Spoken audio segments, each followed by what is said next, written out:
വാർദ്ധക്യകാലത്ത് ആരുമില്ലാതെ ജീവൻ നിലനിർത്താൻ പോലും കഴിയാത്ത നിരവധി പേരുണ്ട് നമുക്ക് ചുറ്റും. നമ്മളിപ്പോൾ ഗുരുവായൂർ ക്ഷേത്ര നടയിലേക്ക് ഒന്ന് പോവുകയാണെങ്കിൽ അവിടെ നമുക്ക് ഒരുപാട് പേരെ കാണും. ഇപ്പോൾ ഗുരുവായൂർ തന്നെ പോകണമെന്നില്ല, നമ്മുടെ ചുറ്റുമുള്ള ക്ഷേത്രങ്ങളിലൊക്കെ അല്ലെങ്കിൽ പൊതുസ്ഥലങ്ങളിലൊക്കെ പോയാൽ തന്നെ നമുക്ക് നടതള്ളപ്പെട്ടവരെയൊക്കെ ഒരുപാട് പേരെ കാണാൻ കഴിയും. ഒരു നേരത്തെ ഭക്ഷണത്തിന് വേണ്ടി എല്ലാ ദിവസവും അവിടെ എത്തുന്നവർ നിരവധി പേരാണ്.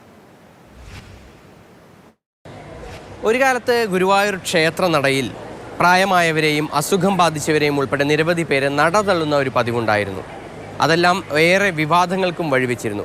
പക്ഷേ ഇപ്പോൾ അതിൽ നിന്നെല്ലാം കാര്യങ്ങൾ വ്യത്യസ്തമാണ്. അങ്ങനെയുള്ള സംഭവങ്ങളൊന്നും തന്നെ ഉണ്ടാകുന്നില്ല. പക്ഷേ അപ്പോഴും ഈ ജീവിതത്തിൽ ഭക്ഷണം കഴിക്കാനും അതിനോടൊപ്പം തന്നെ ഒറ്റപ്പെട്ടവരുമായ നിരവധി ആളുകൾ ഈ ക്ഷേത്ര പരിസരത്ത് ഇപ്പോഴും കഴിയുന്നു.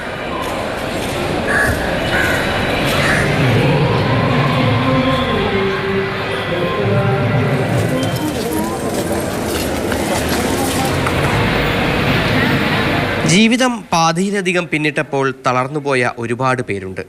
ജോലിയെടുക്കാൻ കഴിയാതെ കൈത്താങ്ങാകാൻ ആരുമില്ലാതെ മുന്നോട്ട് പോകുന്നവർ. ജീവൻ നിലനിർത്താനുള്ള ഭക്ഷണത്തിനായി ഗുരുവായൂർ നടയിലെത്തുകയാണവർ. അതിൽ ഒരാളാണ് കമലാസനൻ. വീട് ഗുരുവായൂരിനടുത്ത് തന്നെ. ഇപ്പോൾ മുഴുവൻ സമയവും ഇവിടെ തന്നെ. എല്ലാ നേരവും ഭക്ഷണം കിട്ടുമല്ലോ എന്നാണ് പറയുന്നത്. ഇവിടെ 5:30 വെളുപ്പിന് 5:30 തുടങ്ങും.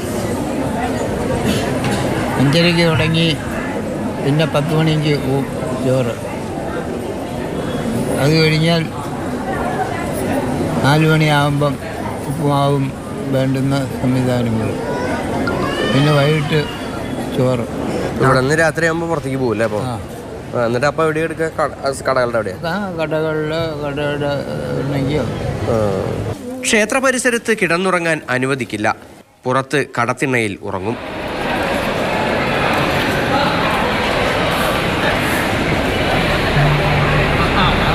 ഈ ഇരിക്കുന്നതാണ് ബാലൻ. ചാവക്കാട് വീട്. മകനുണ്ടെങ്കിലും രോഗിയാണ്. ഭക്ഷണത്തിന് പോലും വകയില്ലാത്തതിനാൽ ക്ഷേത്ര നടയിലേക്കെത്തും. ആരെങ്കിലും നൽകുന്ന ഭക്ഷണം കഴിച്ചാണ് ജീവൻ നിലനിർത്തുന്നത്. ഞാനിവിടെ വേറെ പണിയില്ല, ഇരിക്കണ്ടേ.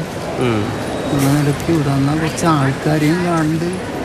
ഇവിടുത്തെ ഭക്ഷണവും ഇവിടുന്ന് കഴിച്ച് ജീവിതം അങ്ങോട്ട് അവസാനിപ്പിക്കണം. കുറച്ച് നാളും കൂടി കൊണ്ടുപോകുന്നത് വരും. അത്ര ഒന്നും പ്രതീക്ഷിക്കും.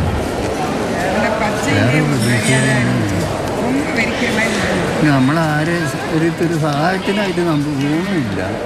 വാർദ്ധക്യത്തിന്റെ അവശതകളുമായി നിരവധി ജീവിതങ്ങളുണ്ട് ഇവിടെ. വീട്ടുകാരുണ്ടായിട്ടും ഇല്ലാത്ത പോലെ ജീവിക്കുന്നവരും. സുജി പട്ടാമ്പിക്കൊപ്പം MS ലിഷോയ്, മാതൃഭൂമി ന്യൂസ്, തൃശൂർ.